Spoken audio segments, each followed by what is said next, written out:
Tikman na natin, guys. Ano na, guys? Tikman natin.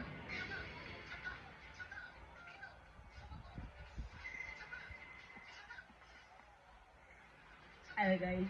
Asan, guys, no?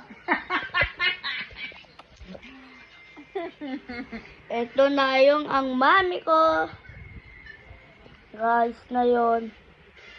Ngayon po, papakita ni Rafael. Nakalbo siya! Hindi mo siya kalbo eh.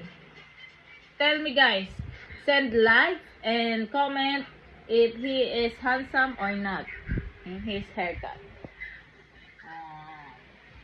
Hello, guys. Na yung guys. Oh my God.